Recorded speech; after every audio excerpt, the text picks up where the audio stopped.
Pag-usapan naman natin ngayon ang pelikula ni Mark Hill na Batch 81.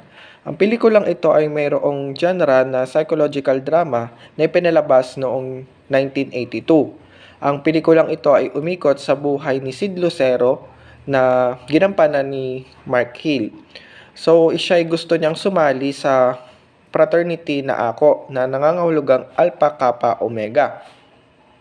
And then, yun, nung nakasali na siya, ay meron silang mga ginawang obstacles and nung kalagitnaan ng paggawa nila ng mga obstacles ay tinanong nila ang kanilang mga kasama kung worth it pa ba yung ginagawa nilang obstacle.